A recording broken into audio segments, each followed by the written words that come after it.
if you learn to build and have that ownership mentality, you will always work to try to produce the very best work you can. There is something different when you know who you are and opportunities present itself, and you actually can take a step back and say, like, what does this mean to me? We want the results of the investment. But what I've realized is that sometimes you will not be the person who gets the results of the investment in someone. Investment in someone is never waste. I fully believe that.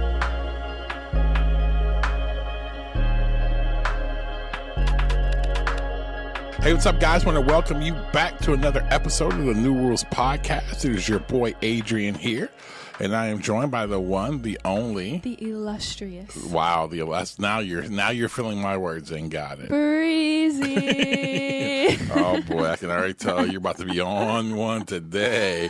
Yes, you guys, that is Miss Bree Clark. Bree, what is happening? Just chilling. Really? Yeah, just chilling? Yeah, it's been a heck of a week. It definitely has been. Last week was really hard. But yeah. Yeah, it's been a heck of a week. Well, guys, I want to encourage you. Thank you so much, first of all, for following, checking in on the pod. Again, I love talking to people who feel like the pod's actually helpful and helping them. And you guys have just been incredible. We have done something a little bit different. Because again, this whole thing about new rules, we have launched at Write New Rules on Instagram and on TikTok. I know some of you guys who do follow have followed me personally, and you've seen a lot of the clips on there. But right now, what we're going to be doing, a lot of the clips, a lot of the announcements, everything will be kind of tagged on at Write New Rules. It'll be on Instagram and it will be on TikTok. And so you still can get the stuff because a lot of times I'll get tagged in it. So if you're still following me, but I would encourage you or help us out, go follow, there on wherever you use your social media, whichever one you're on. And so we're excited about that. We're excited about building really the New Rules brand, building the New Rules community, continue to help people really to join the rebellion out there, writing new rules that was actually meant for them. And so today, Bree, before we jump into our topic today, we're going to actually give a quick review. Last time we had a lot of people talking about the last pod of Barbie and Oppenheimer. And so, we're going to talk today about our reviews. Again, we're recording this really a couple weeks after it's been released. So now we've had time to sit on it, kind of get our thoughts together. And so I know it was a big deal. So you haven't seen Oppenheimer, but you've seen Barbie. I want to. But I've seen both of those. So why don't you just start off, Bree? What was your take on Barbie? Because the world, social media, the people are pressed. The people are spicy for just whatever reason about Barbie. So what was your honest opinion about it? So for me, I loved it. Okay. I love the movie. It was everything I dreamed of. I think it's because I went in with a lot of knowledge about the movie. Okay. And so as much as what the media portrayed. And so I went in with proper expectations. Yep. Like I knew that it was going to be controversial. Mm-hmm. There was going to be a lot of notions towards the cultural moment. I knew that it would feel very plastic and toy-like, but also very relevant to humanity at the same time. Yep. And so I really like that. Like I watched it because I knew it would be kind of jarring in the scenes, and I guess we can talk about the scenes, so spoiler alert. For example, the opening scene where it's like the girls that are like crushing these baby dolls. It's like that. Those are the kind of scenes I expected from the Barbie movie. Yeah. And I like things like that. I like when movies have multiple themes to them. Mm-hmm. They have multiple layers to them. There's a lot of things that are up to your interpretation. There's a lot of things that are also very explicit. Yep. So I really like things like that. And so I went into the movie thinking I might not love everything about what the movie is portraying. Mm-hmm. I might love everything that the movie is portraying. Yeah. Either way, I'm going to walk away and it's going to leave me thinking about something that is important and something that is of value, to the world and where I stand on some of the things that it was talking about. And so I loved it. And I had to get off media for the next day. Yeah. So I was like, I do not want to deal with all these people's opinion, about the movie. So they're starting to make me really mad. But yeah, I think that and it's interesting that going into the movie, I I had, certain expectations actually going. I'll start there with going, because I saw Oppenheimer first, but then I went saw Barbie the next day. And I did. I actually enjoyed it. It was kind of what I thought it would be. I find it interesting that, as you're mentioning people's thoughts, a lot of people have had issues. Oh, this is such a feminist thing. This is, kind of anti-man, all this stuff. And I actually thought they did a good job of trying to balance all of it. Right. Like they brought some stuff about here's how it looks. And again, and what I don't expect, here's the other thing too. I do not expect like Hollywood to define and shape for me how I view the world. Right. And I am responsible. I actually went with my son and my youngest daughter, because I know my middle daughter, Brooklyn, you went with her. Yes, I still Brooklyn. Yes. And so I'm responsible for talking to my children about how they view that, which I did. I talked to my youngest daughter. We kind of like just talked through like, hey, what did you think? And she's got a good head on her shoulder. She was able to process certain things. And that's what you're supposed to do. You don't want to, again, you have to know every kid or every person your own sets of convictions or what you're able to handle or where you're at. And so I just think that people get way too, I think our anxiety is so high that people went in already thinking, okay, this is going to be anti-man. And so anything that showed any side that just wasn't like all pro-male,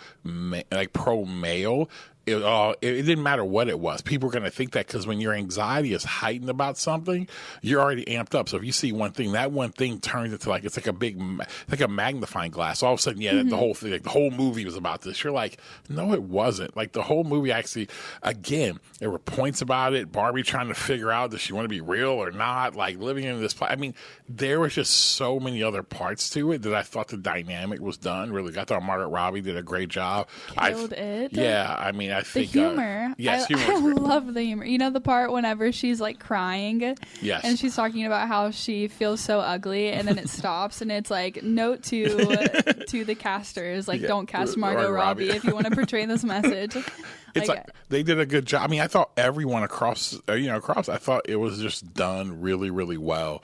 And it was like a fun movie to just kind of go watch. And then you can have some, but it made you think a little bit. Mm-hmm. So it was like, man, you walk away, all right, I'm great. I didn't go in there trying to figure out what my freaking worldview in life was about men and women. You know what I'm saying? And again, it should cause you to have conversation. That's right. Okay. We've lost this ability to have, and that's on both sides. I get it. Like, I get it. Let's be real. People on the right are going to, for the most part, are going to be anti a Barbie movie. You know what I'm saying? People, when it comes to Oppenheimer, people on the left, because it's going to feel like this, nuclear war, all this stuff. And it's just like, okay, it's just a prime example of the typical stuff. Here's a movie everybody's going to fight with and fight about it, versus like, let's just like sit there, have conversation about it, talk about it. What do you agree? What do you disagree? Looking back at history on an Oppenheimer movie, what's our perspective now? Because again, I can look back in history and have all this perspective, but if I was in there, I can get to that in a second. There's just different. I mean, it's just a different thing leading. That's one thing I will tell you about this, is that kind of going, when you lead, it's really like you just have different perspective. You have way more empathy for people leading.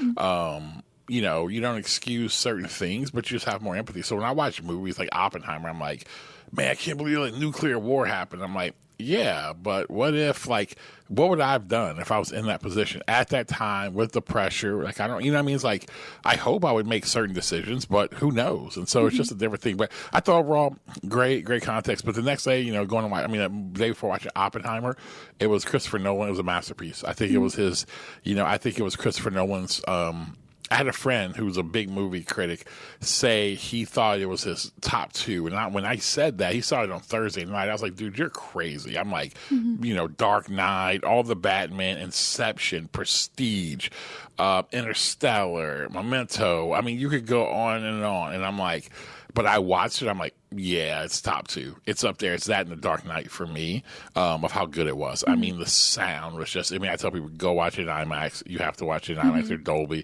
Felt like when they were testing the bomb, it felt like a bomb was going off in your chest. Like, it's just, it was just like, you're in it.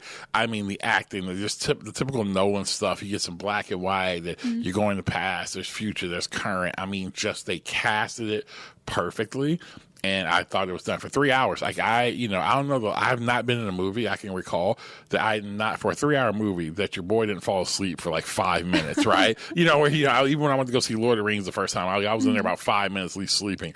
This one, I was engaged for entire 3 hours. So I thought it was brilliant. I thought it brought the real parts of war. It didn't try to make Oppenheimer to be some hero. But it actually brought the real stuff that was there. But how he actually was viewed too during that time. We look back on him, it's like, man, he brought nuclear war to the world. But during that time, he was celebrated as a hero. Right. So just the dynamics, man, of like history. Of like, man, in a moment you can be a hero, and history can make you look later like you're a villain. So I thought that was the dynamic of it. I thought they did a good job of showing his life. He was I didn't realize Oppenheimer was a wild man. He was like, Oppenheimer was getting it in. I'm like, chill. I was like, chill. Yeah. That's why I was like, Oppenheimer was out there living like a pro athlete. I was like, he was out there living like a pro athlete. There's so many jokes going through my mind. Oh man, but overall though, I thought it was good. But yeah, those are my reviews. I thought there were 2 great movies. I was super excited. They did not disappoint. Worth every dime. Like we haven't had a moment like that since The Dark Knight and Mamma Mia. There we go. The Dark Mama. The Dark Mama came out. Whenever those dropped at the same time. And also, like, as a humanity, can we just take a second, whether we agree with the narrative or not, to just appreciate storytelling? Yes, that's it. That's it. The directors and producers of those movies are brilliant. Listen, the sound, the guy who did like Oppenheimer, like the soundtrack, I've literally been listening to it when I've been doing work. It's so elite. And so it's like that's what I'm saying. Can we just, I get it. We want to stand for, man, sometimes art, Hollywood can impact things. I understand that. But can we just take a step back, like you're saying, and just enjoy it? Enjoy the fact of, man, like, look at the artistic work of what was done and storytelling. And these were 2 really good stories that were actually told in different ways. And were so complex. Yes, and I just thoroughly appreciate it. I'm like, man, listen, if you have a problem with that, that's fine. You have your opinion to share or whatever. But please, I think the other issue. Don't go to the movies. I don't know what to tell you. Well, here's the other thing, too. I think it's fine to share because just like we're sharing our opinion here, my issue is when I just have seen this, especially in a Christian space, which drives me nuts, to where you demean people, where you talk about parents like you are a bad parent if you take your kids to do that. I'm like, do you know like how much of you're a moron? Like I say a lot, but you're an idiot because here's the point. Like, you're going to tell somebody and judge somebody's life off of them letting their child or them going to a movie. I mean, I'm just going to say this as a Christian myself. If the Spirit of God cannot protect you from Barbie in a movie that was whatever, that you're going to go down, that people are going to have some road. Didn't talk about abortion, sexuality. Like, they could have been so much more extreme. And that's what I was like, can we just take the dub? Because that's what I was going into. I'm like, okay, they're going to probably do this. I'm about to have this conversation. They didn't. I was like, oh, okay. We just talked a lot about, me and my daughter, women in power. What does that mean? Men in power, da-da-da-da. And just being able to process that with her. And it was great because of somebody like herself who feels at some point in time in her life she may want to run for political office, she may want to lead. It was just a great conversation because as we talked through it, she even said herself what I said, which I wish they'd done in the end. She was like, she said herself, I wish at the end they were just made where it was like they both were leading, not just that. And did it together. I'm like, thank you. She gets it. I'm like, she's a child. She was like, I'm so glad the women were doing. I'm like, it's just insane, man. And so, anyway, all that being said, listen, people, we have a lot more to worry about in life. Get your blood pressure down. Like, you know what I'm saying? Like, dude, everybody's blood pressure is so high over stuff that doesn't really matter. Let's just go enjoy. If you don't want to, that's cool. But don't start judging everybody else. You know what I'm saying? Nobody judged you when you stormed. What's that quote? That quote from which one? Jordan. From Michael Jordan. Yeah, man, listen, you don't want to play the game that way? You don't got to play the game that way. You know what I'm saying? You ain't got to play the game that way. But don't judge me because I played it that way. It just is. Like, listen, it is. Everybody, man, you have a life. You're accountable for that. Here's the other thing, too. Hopefully you have friends in your life who help you be accountable. Those are people who you should be listening to. Those are people you should be speaking to. Hopefully you have a diverse group of friends who will challenge you when maybe you've gone too far a certain way. But at the end, man, I'm learning that in my life, Bree, that a couple weeks, your birthday's the day before mine. We're a couple weeks away. The day before. Day before, I know, but they save greatness for later. And so, August 1st through 13th is mine. Shut up. Oh, my God. And then just August 14th is yours. That's fine. You know who else? Magic Johnson, another great legend, was born there. August is a great month. The Leos. Me, Magic, Cove, you know what I'm saying? Hey, but what I was saying is that as I'm coming up on 45, I'm just like, I want to worry about what I need to worry about. I want to worry about the things I'm supposed to worry about. I want to spend my mental energy and if there's going to be stress, towards stuff that's my responsibility. I don't want to spend stress on stuff that's like causing impact on my body on something I'm like, I can't change that, or it's not in my world. I'm like, why am I stressing over this? And that's what I wish the world could do, man. Just listen, we just lock into what we're dealing with, I think the world will be a lot better place. Lock into your responsibilities. You know what I'm thinking of right now? Gosh, the audio from Grady Judd in Polk County where he's like, just chill out. Drink a 7-Up. Eat a moon pie. Just chill out. Hey, shout out to Polk County. Polk County Sheriff is wild. If you ever want to see something funny, go just look up Polk County Sheriff on YouTube. Any video you find will be hilarious. You would think it's like a Chappelle show skit. You're like, this is not this is not a real thing. And my man is on there talking about eat a moon pie. Hey, quit murdering people. You're like, yo, this man's a wild boy. What? This is a wild boy. Okay. All right. With that being said, Bree, let's jump into the pod today. Well, today we are going to dive into a topic I've been thinking a little bit about, especially for those who are leading within organizations. I think anybody. I think in whether, like I said, if it's in in corporate America, if it's in your small business, if it's, if you're a coach, your teacher, in your home, I think it's really important. And there's this idea of really an ownership-driven mindset, So, Bree, let's jump into it today. To start us off, to add a little bit of color to what you would say is an ownership-driven mindset, can you tell us a story of someone who you've seen with the ownership-driven mindset? Yeah. Well, there's a guy who is at here locally. There's a Starbucks here, so this Starbucks is normally pretty buns. You know what I mean? It's not the one you normally want to go to. It's normally, it's kind of like it's on the street. It's on a pretty busy street, but it's on a pretty busy street. But you would feel like, it's kind of got like some trap vibes to it. But I go, but listen, it's a great analogy. It is. It's got some trap vibes to it. So, but I go there, listen, coffee. I got to go, wherever you can find the local trap to get you some coffee. So I slid, got my fix. So I slid to this Starbucks. Get an acai refresher, lemonade always. So I go in there I go and get my order because I had placed the order on the app, and so I come in and there's this guy, a young black man, and he was just like, and they had one thing they were missing, and so he came and he said, oh, and he just knew me by name. He said, oh, like you're Adrian, yeah, you used to go to the other one right off of I-10, which is probably more of an upscale part of our town. Like you go to that one because he used to work. I see your order come through here all the time, man. Da da da. And he's like, hey, we didn't have this, but can I get you anything else? So he offered me about 3 or 4 other things, and maybe you get this. Then he threw something else in there for free.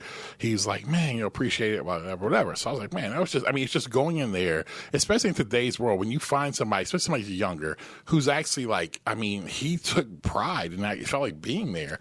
He didn't have to engage me like that. So then, maybe in a week or two later, I roll back. I'm going back through the drive-thru. I was over there. I got to get my car washed. I drive to the drive-thru, and order. He's like, instead of going in, I just got my order. I was like, hey, order for Adrian. He comes out, he's like, oh, hey, what's up, man? Blah, blah, blah. I forgot his name. Comes up. Then he starts engaging me in a conversation again. So I was asking him, like, hey, man, like, why are you here and not at the other one? He's like, well, they've wanted me to kind of come over here to really help this one. Remember, because I said it was kind of buns anyway. So I'm like, all right, well, that's smart leadership on their part. He's like, yeah. And so, yeah, I'm over here. I'm just trying to help him, man. Excited to be over here. And I'm listening to this young man talk. And what stood out to me was his mentality. Like, this kid didn't probably own any stock in Starbucks. I don't think he was at any managerial or high level position. He's not working in corporate. He is just someone who works in a large global company. But he works at that store like he owns it. He works at that store like that is his family store. The way he takes pride, the way he engages people. And I drove away from there thinking about how that's something that's a separation factor, I think, in an organization and for people is those who have an ownership-driven mindset instead of a rental mindset. And so that kind of is what sparked this thought. And from there, I just started going down this deep dive in my brain about those who have ownership versus a rental mindset. So the story's about this man who, honestly, regardless of what he does, is probably getting paid similar amounts, the same. Mm-hmm. What do you think leads somebody to really do that? I think what I would say, again, without having a conversation, but I've seen other people who I know who they're not making a ton of money or, they're making, they're going to make the same amount of money regardless. I think their work matters to them. I think they appreciate the opportunity to work. I think some of it may be how they grew up, where that was instilled in them. But what I've seen is for many people, they're thankful for the opportunity, and their work actually matters. They realize they're representing something. It's not about just representing for this man Starbucks. He's representing his family. He's representing himself. He has, he wants to make sure that when people come in there that they feel appreciated and cared for. And so there was just something there. And I just have seen that with other people, that their work matters to them, and they carry it and they walk in a different manner. If you had to define this ownership mentality, what words would you use? Yeah, I kind of even wrote it down a little bit. So an ownership-driven mindset is kind of this. It's a mentality where individuals take responsibility for their actions and their decisions. They feel a sense of ownership and accountability toward their work. So it's like they just take responsibility for their actions and the decisions that they make. Like their work matters a ton to them. When you first meet people, do you feel like you can tell where they sit? I think that for some, yeah. For some, you can just kind of tell, but also I think there's a lot that goes into an ownership mindset. I just think it's not just only the individual. Mm-hmm. I think some people can be captivated and caught up in the mission or the vision of the organization they're in. Mm-hmm. Or the mission vision of the nonprofit or whatever, that's wanting them to take ownership. They get so captivated by it. They're like, man, I want to give my next phase of my life or my full life or whatever to this mission, and something sparks in them. So I think sometimes it's in someone, but I also think some people can be so inspired by the vision of something and a place where they're going that actually can cause them to buy into that vision as well. So whenever you have a team that you notice is lacking in ownership, and I think that sometimes that could be just where the people are sitting, and also that can come seasonally with the same people too. Yep. How do you typically approach that? I think you just start to have to do an assessment. You have to start to realize why, kind of see where everybody's at, and then try to do an assessment why are they at that place. Some of it, they could be in the wrong position, and within the context of the organization. Other people, man, you could have hired them because it was a need that you had, and because you had that need, you were like, man, they were a body to fill. They did a decent job, but for that next level, they were just someone, and both sides, they were renting for a moment, and you were kind of renting them for a moment. Hear me how I say that, not owning an individual, but you're renting their talent for a moment, you know what I'm saying? And they weren't really bought in too. And sometimes you meet people there, and sometimes you may have that within an organization. But I really do believe that if you're going to drive an organization, you really got to have a good chunk of people who have that mentality within the organization. And so I think you have to do an evaluation. I think you have to ask yourself a question. Are you as a leader, are you captivating? Are you building a vision? Do they see very clear to where they're supposed to go? Do they actually know how their actual current job is impacting the overall vision? Because sometimes people can't ever tie their current job to the overall vision. So they may want to take ownership, but they don't see how this at all is affecting that bigger vision. I think as well, some people may need to be repositioned to something else. They love the vision, but they're getting a little worn out because they're constantly in a place where they're maybe working at deficiencies and not actually their actual skill set.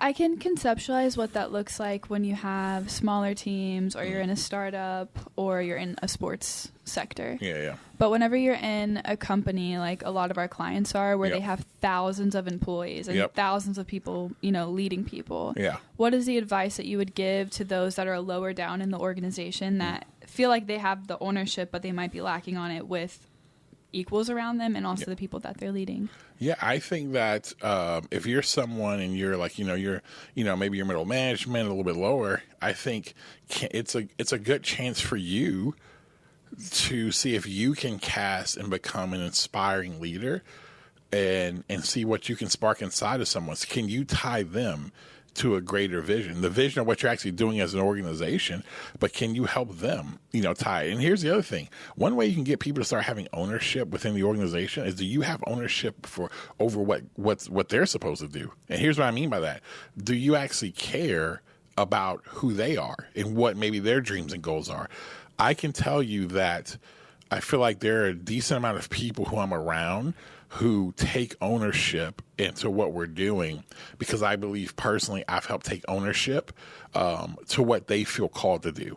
I feel like I said, no, man, I believe in what you're wanting to do. Let's jump in. And now it's easy for them to be like, oh yeah, let me get behind what it is that they're doing. So if you're like in a middle management position, I would encourage you, what are you doing to invest into that person? Because when you invest, because here's the thing, are you just renting? Are you just someone like, yeah, you're just a cog in the wheel? Or do you actually take responsibility? Man, you want to see this person be all that they've been created and designed to be, why they're there on your watch, why they're there with you. And I think if you do that, you can really begin to see some real ownership and people's mindset really begin to change. As a company, one of our goals is to generate and create authentic cultures within all of the companies that we work within. And how we define authenticity, as we say all the time on this podcast, is self-awareness and the resilience to remain self-aware. Yep. So how do you believe that ownership contributes to creating an authentic culture? And with how we define authenticity, how does it help generate self-awareness and resilience? Yeah, because I believe ownership does that. I think ownership brings awareness, and I think ownership develops resilience. So you want to start with awareness or resilience first? Awareness. All right, so I think it brings awareness because when you begin to own something, and what I mean by ownership, remember, it's a mindset. You're taking action for your decisions. Your work matters to you. You just care about you care about the work being done at the level it needs to be done. And so sometimes what you can begin to do, when you have an ownership mentality, you can become aware of actually what you're good at and what you're not, when that's what matters to you. When it comes to, like, say, for example, like my home, I don't care if I'm the one who fixes the toilet. I just want it fixed. It doesn't have to be me. Actually, well, it's my house. I want everybody to know that I'm the one who did it. Could I go on YouTube and probably figure it out? Would it take me a lot of time? Yes. But could I figure it out? Probably, unless it's something that's so complex. But why do that? At the end of the day, I just want it fixed. And so you become aware. Now, again, I'm using that as my home, but I think in the workspace, I can't tell you how many times people will do things out of their own insecurities because they want all the glory. But when you actually have an ownership mentality, you're ownership driven, you care about winning. You care about the work being done well. You care about, your teammate, them shining, the other teammate, them shining. That's an ownership mentality. Ownership mentality is not just about you. It's about, we're going somewhere, and whoever can get that done. And so it makes you aware. You become really heightened to your skill, your ability. And then you begin to see. And sometimes that's really hard for people because maybe your skills or ability may be back end. They may not be on the front end. You may not be the greatest pitch guy. You all put the whole presentation together, and your team puts the presentation together. You may have a little 2-minute section, but the design of it, the way aesthetically it looked, the back end work, you did all of that. But you got somebody in there who's just a better pitch guy. Or a better, as a female, she can just communicate at a high level. She's captivating. And so you're like, put the best person on there to actually get the deal done. That's an ownership, and it helps you become aware. But I can't tell you how many times I see people with this renter mentality that they end up doing stuff just because it gets glory. And they don't become aware. They become more and more deceived, thinking they're good. Then when you're aware, you get to even see, where do I need to get better at? So that's the first thing about it. Does that make sense? Can I ask a question Absolutely. before you go into resilience? Would you say that ownership mentality trumps skill set on a team? Yes, I think I believe 100%. If you said, which one do I have to take?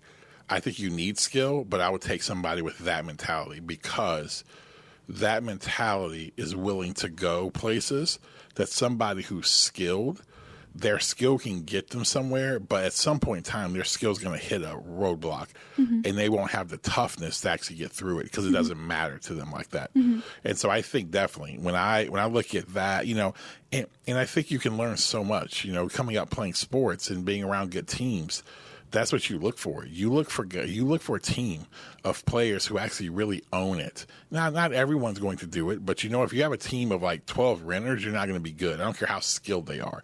You know what I mean? You look at, like, there's been a lot of NBA teams that put together 3 stars, but they didn't really own being great for that organization. But as you've seen others they just own being great for that organization and great for their teammates. And you begin to watch them change and grow and make bigger impacts. So I think that, I would take that all day. It sounds nice. And when let's practically play this out, because we talked about this today. The realities of it are not that easy, especially when you're in a team dynamic, because you practically play that out. That means that some of your more talented people, maybe some people who also have ownership and levels of talent, are covering, for other people on the team. Yep. And within team dynamics, that can create some issues. Creates issues for the person taking ownership, especially if they're taking hits, maybe for something that's not going right. What does that look like real time? Yeah. And so ultimately, what you're getting at is that you can have some people on your team who are you more saying like they can be owners, but maybe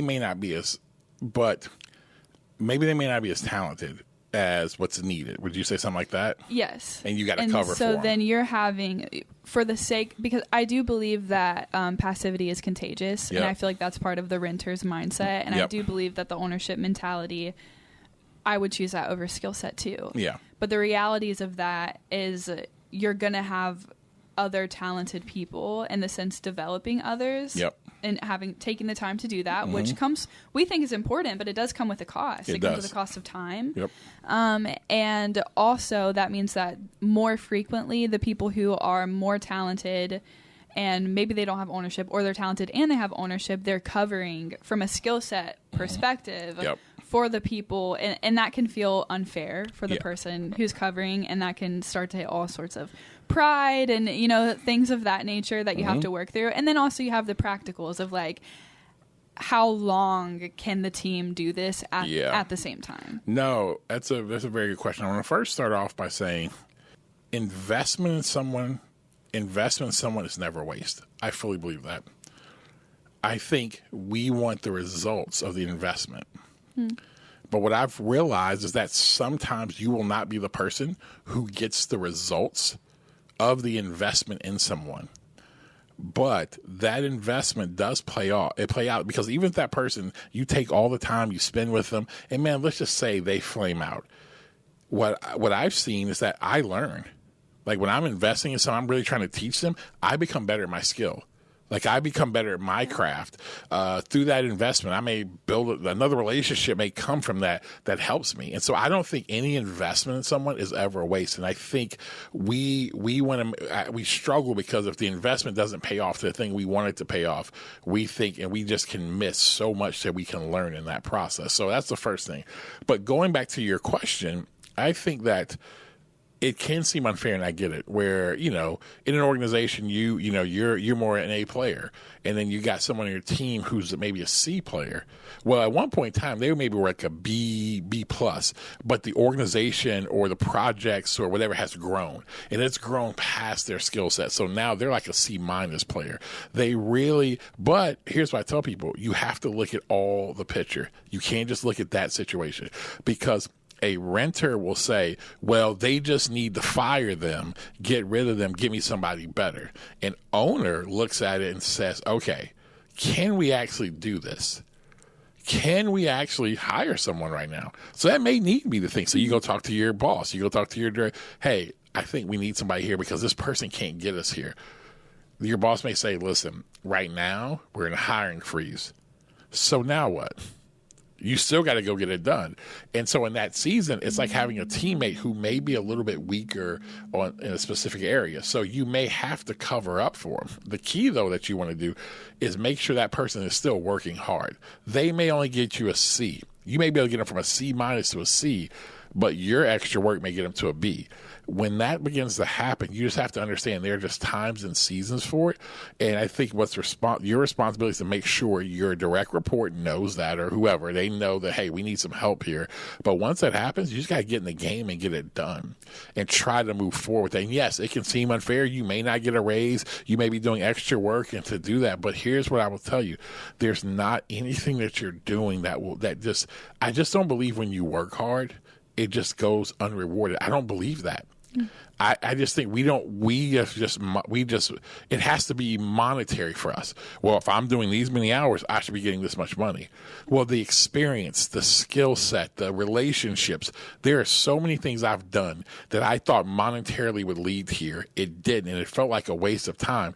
But I look at it now, and I'm like, oh, that's what I was learning. There's so many things right now that JT, who runs one of the companies we have, Equal Shot, benefits from me doing stuff that didn't pan out. But I learned so much. So now when we started launching Equal Shot, I'm like, oh, this is what we need to do right here. It wasn't the right time. What I was doing was right. It wasn't the right season. The timing hadn't happened. Now it's good for him. So I learned. So I saved JT tons of money, tons of time because of something I went through. So it wasn't a waste.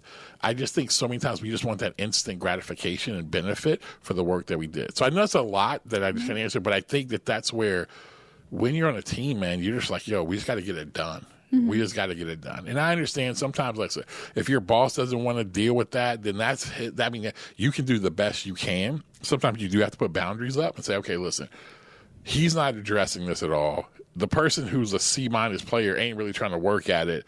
Then there becomes a point where you just say, listen, all right, I'm going to do my best, but then you have to be very clear where, hey, I'm letting my boss know I'm working it, but like if he doesn't do this, it's just what it is. And sometimes that happens. Sometimes, you know what? You got to keep it a buck, and sometimes something may have to fall in order to get somebody's attention too. Mm-hmm. You're not trying to sabotage it, but you're also like, man, I've been screaming. Hey, we need some help down here. And if they don't do it, you say, listen, there comes a time you got to put certain boundaries up. So, right. So again, it's all complexity to it. Yeah, that kind of goes into what I was going to ask next, and then I want to hear about resilience. Yep. It's a little bit about the shadow side of an ownership mentality, because if we talk about sports a lot, and I was thinking about it in terms of cheerleading, but if you think about it in terms of basketball, it's like you can cover people on the court as much as you want to. You cannot put the ball in the basket for them. Absolutely. Yep. And so how do you read that? How do you gauge that? I think you have to ask yourself, first of all, like, why? So sometimes you can cover for people because you want to be the hero of the story. Mm-hmm. It's not about winning. You just want to be the hero. So you can be the one everybody depends on. So it's codependency. So I think you have to ask yourself why. Really go deep and ask yourself why. Because then I think that allows you to put healthy boundaries up. Because I think actually drawing boundaries actually leads to, drawing boundaries builds ownership. When you draw boundaries to something, it builds ownership. When you're saying, no, this is where I end, this is where the next person begins. Now, I think that's how you have to look at it. It's all about, at times, when you look at a team, you can see somebody, man, they're like, dude, I cannot do this for you. But what you have to do is just you have to just always check your intent, your emotions. Why am I doing this? That's where I think a lot of the stuff, that's why we talk so much about the internal work, because a lot of times we just want the cognitive behavioral, just do this. When this person does this 5 times, then they're codependent or they're just looking to use you. You can't do that. Some people are just so unaware, and it may take them 10 times to get it. Their heart's in the right place. They just may take them 10 times to get it. You just have to, 1, know what's driving you, and then 2, just really look for wisdom in that process. There it is, folks. Ownership creates awareness. Ownership does create awareness. It does. So next is ownership with resilience, right? Mm-hmm. So this is important because I'd actually heard this statement from somebody who had said that. And he's like, man, ownership, and it made me just ponder that. Like, ownership creates resilience. And I do, because when you own something, you fight for it. Mm-hmm. Like, you know what I'm saying? Like and we like to say like a stewardship, like my children. Like, I don't own my children. I steward their lives, right? But if you think about a steward, and that's not something we use a lot, a word we use a lot, but a steward was someone who would take care of someone who owned the property, their land, whatever. But their mentality was like an owner. They didn't own it, but they stewarded like it was their own. And so with my children, I steward their lives. You know, I am there to help them, to guide them, and to whatever God-given things that God has created for them. Now, in that, man, there's a lot of resilience that has happened inside of me by stewarding those children's life. There's a lot of, man, faith that's happened in me. There's a lot of, man, there are sleepless nights. There are times, man, where I had to learn how to speak up for not only them. There's times where I had to have tough conversations with them. It built resilience inside by by having something and taking ownership. I think when you rent, you can always blame somebody. When you're an owner, the buck stops with you. When you have that mentality, like, who are you going to look at? I can't look at anybody else.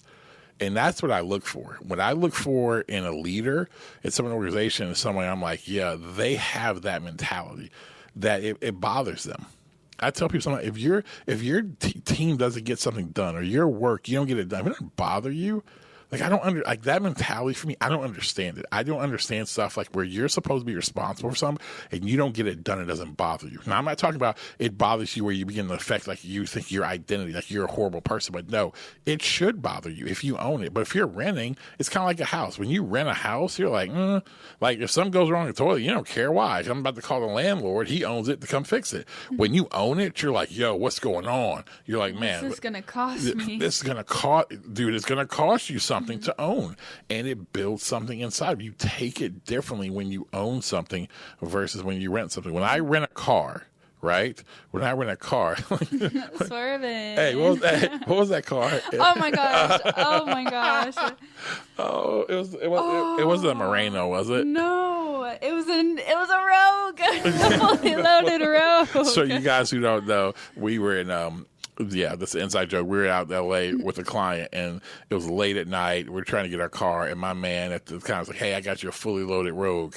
Nissan Rogue, I got your fully loaded Rogue. He said it like 5 times. So I'm going out there thinking 5 times. I'm fully loaded. Fully loaded Rogue. I'm going out there thinking your boy's gonna have heated seats, navigation. Black. Yeah. I mean full leather, the whole I go out there, boy, we got them cloth seats. It was silver. You had to open the trunk by pulling it up yourself. I'm like, no, we got the automatic trunk. You have to shut it by pushing it. You don't even have a button. I was like, this thing even got Bluetooth in here? I was like, your boy thought it was gonna be on the radio. It was crazy. It was nuts. Anyway, so sorry. But yeah. So when we was in that fully loaded Rogue, please understand this. Listen, when you got full coverage, I don't care what happens to that car. Your boy is whipping that thing. You know what I'm saying? I don't care. But if it's the car I own, I'm thinking about how I'm driving it. Ownership builds resilience. And I think that it's important for you, no matter where you're working, what you're doing, that your work should matter and you should have ownership because of what it'll build inside of you. It'll make it matter to you. It's okay. Having having some sleepless nights because you had to really grind out a project to bring your very best, it builds something in you. I'm not saying that should be your lifestyle, but I'm also saying that nothing's wrong with that. There's something about, man, where you just stay the course to just, I'm going to get this done. If it's like, man, it's okay. I've done it in my work day, so it's 60% done. We can turn it in. Okay, well, what if you got it at 100? Because here's why. Because if you learn to build and have that ownership mentality, you will always work to try to produce the very best work you can. And what that does is that no matter what, you're always doing. And I just believe all hard work leads to impact and gain. And so I think it's important. And I just think so many times we don't have that mentality. We're just renting. But here's the thing. We rent, but we want owners pay. We want owners benefits. You don't get both. That's why I tell people all the time. That's fine. You can rent. You can do that. But then the person who's doing the same is the difference. The person who's doing the same job you're doing, they may get more. You know why? Because I know that somebody who owns it is going to produce more. they're going to have greater production. They're going to go the extra mile. They're going to be the person that you look for. Like, yo, I may want to move them up. Why? Because it matters to them what's actually going on. And I think we're living in a world right now where people want to be renters, but having owners pay. Life doesn't work that way. For our audience that is before Gen Z and is likely leading in the workforce of some sorts, Yep. people who are Gen Z or Yep. at least coming into it, what do you feel like those people who are Like before Gen X Z, and like boomers? yeah, Yep. all of them. Yep, all, and all of millennials. them. Okay, got it. What do you think that they lack, and then what do you think that Gen Z lacks? I think that Gen X, boomers, even some millennials, I think that we lack something I said earlier. I don't think we've seen leadership done to where people, though we would say, oh, I'm a servant leader, people would draw those stupid organizational charts from the bottom up. And you're like, this is so dumb. You don't lead that way. I'm glad you feel better about yourself, but you don't lead that way. That's how we saw leadership. We saw leadership as that people who work, they work to give you freedom, financial freedom. Well, once I climb my ladder, it's the whole thing. Man, I work hard. So when I get to the top, now I can have my freedom. And then what you do, you put your boot on their neck. All right, well, hey, you got to do what I did to get to the top. No, your job, I think we lack, is your job as a leader is to liberate people. It is to actually figure out, man, what is inside of them? What are they called to do? And actually help them see that become a reality. And I think help them learn resilience. I think learning to have some toughness about ourselves, because sometimes I can see with our generation a little bit because we freak out, so we won't be tough on the next generation. Either we go like so hard, like we're freaking Pharaoh, or we go like so the other way, like, oh, I just don't want to say anything. No, you need to have that good tension. Some people, no, and Gen Z, they need that. No one's taught them how to stay the course. So that goes to Gen Z. I think Gen Z needs to learn like resilience. And I think that resilience will go to something we'll talk about in our next pod about access points. But I think that there's the biggest thing is resilience for them. I think learning how to really stay the course and fight through something. Learning to know you're not going to get it instantly. Knowing that, man, it's the journey. The process matters so much. The process is what develops you. The process is where you learn all the secrets and the little skill sets and to get you better. And so I think the older generation needs to start using their leadership to actually lift up, and I think the younger generation needs to learn how to have some resilience, to learn how to fight and stay the course. Where do you feel like you can do better with ownership? It's a great question. I think for me, I will have to always fight because I always want to see others be better. And so what I have to fight sometimes is when moments happen where people, maybe they take advantage of it, that then my pain allowed me to broad brush everything and saying, okay, anybody that's, then you can start leading from a place of fear. And then my fear won't help liberate people. I'm like, oh no, you're just using me. And so even though I know it's my job is to help and to lift people up and you're on the team, but then I can begin to have this thing of like, well, yeah, but you're going to end up doing this anyway. And so in the back of my mind, I'm not being fully devoted to helping them because I think at some point in time, you're just going to end up using me. And that's a part of leadership that I've learned. You are. Like, this is the thing. You will get used. People will betray you. People will say, man, they're with you, they're rocking with you. I mean, like, they'll say to their dying breath, and then like the next day, something better comes their way, or you say something, and like I always say, man, I don't know what I have with somebody until their will and my will crosses. That's then what you get to figure out what you got. And I think, but that's just a part of leading. That's what I think people who lead, we can complain about stuff like this. And I think it's okay to vent it and to work through it. But what do you expect? That's the constant thing I'm telling myself. What do you expect? You're leading. It's a benefit. Listen, I sit at the top of the pyramid within the organizations I run. That comes with benefit, but that also comes with, I said, blessing and blistering. You get both sides of it, right? So that's what comes with it. So I think just constantly making sure that my mindset, my heart, the way I lead stays in the right place. I don't lead from a place of fear. I think that's probably what I need to be better at, because when I'm leading from a place of fear, I'm not the best in leading and helping lead other people and having that ownership mentality. I have a question for you as we come close. There's been a real shift in you with that over the course of the last 6 months, 8 months, whatever. Why? Of the idea of ownership. Yep. Like towards what we do. Yeah, ownership toward what we ownership toward what we do. Because I feel like there was also like where as best as you could, you were like, man, I'm here. But there's been a noticeable shift where it's like maybe that you had some ownership, but now it's like, oh no. Where when I watch you lead now, it's a completely different level of the responsibility. Not only that I've been asked you to carry, you actually desire to carry it now. And it matters to you even more. What happened in that? Why did that come about? How did it come about?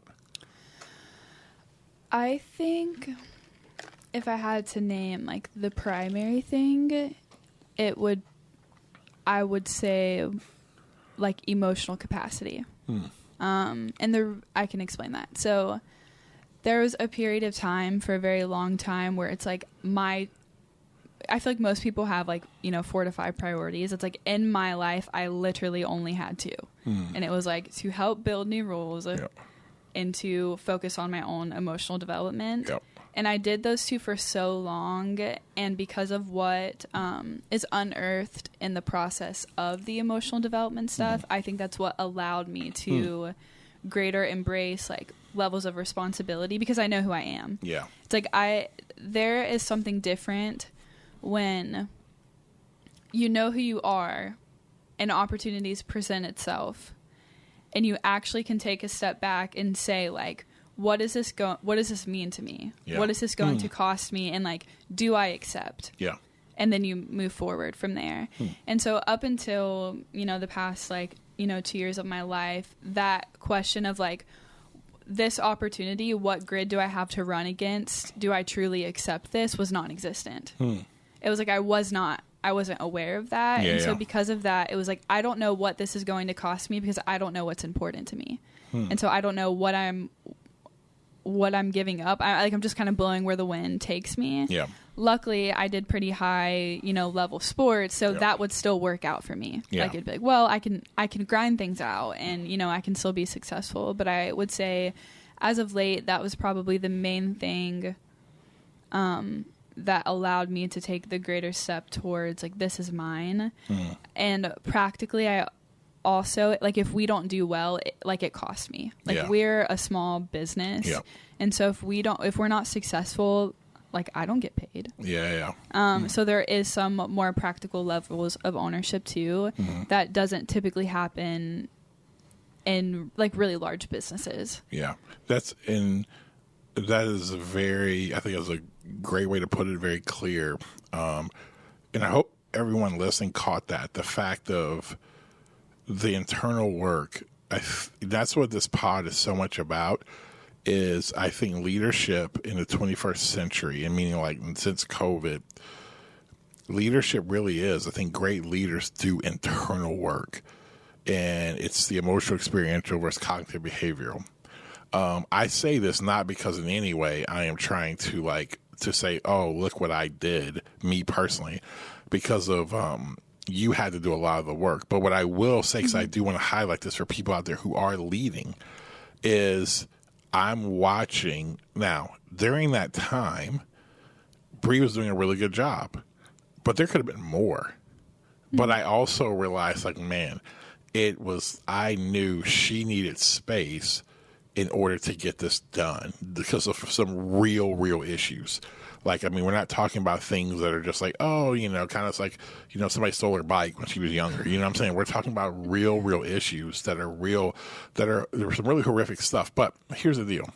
But in that, what I also knew was that if she could get it and she worked through, I didn't know when it was going to happen, what it would lead to, but I knew, but I think the reason why I say that, it's important for you as a leader, your direct report, you need to know. Again, not everybody, we have a different level of relationship. Not everybody's going to open up, but you need to know as best you can what's going on with the people who work for you.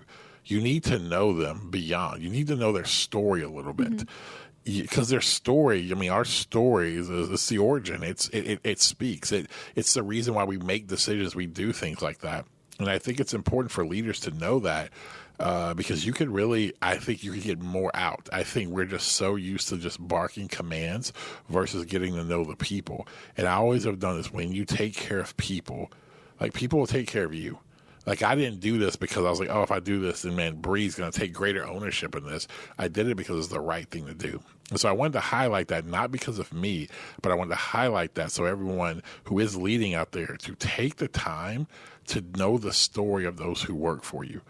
You may think it's just, oh, man, they're just kind of aloof, or, oh, man, they're a little bit lazy, or, oh, man, they're always spicy. They always got an attitude. Well, and you start to hear their story, like, oh. And now you can start knowing their story. You can start walking them through to actually help them to be better, because you never know. You may have somebody sitting there that's a gem. You know, somebody that's sitting there like, oh man, this person, get them unlocked. They go from being a C player to an A minus, A plus player just by simply knowing their story, and you actually helping them. And so that's the point of leadership in the 21st century. Yeah, and I would add that.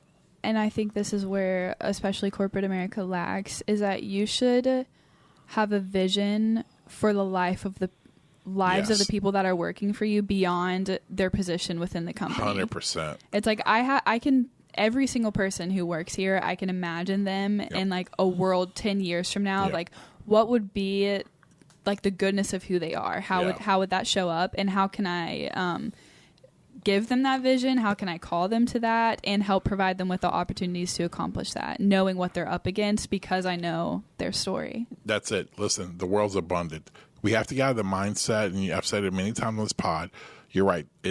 You need to know what's their life. Are you developing them? And here's the thing. The world's abundant, so there's more people, there's more leaders, more people are going to develop. And I know they're like, well, if I do that, then what if they leave? I'm like, okay, they leave. Here's the thing. The days of somebody, like, you may have some people who are going to work for you for 20, 30 years, but a lot of people are going to change jobs. So your thing is this. You want to be a great part of their story. You want to be the person that when they go 8, 9, 10 years, 12, 15 years removed, they're the ones when they're talking about, man, who's the best boss you had? Oh, they don't even have to think, oh, it's watching, and it'll be the story, man, this is what they did for me. That's what I love.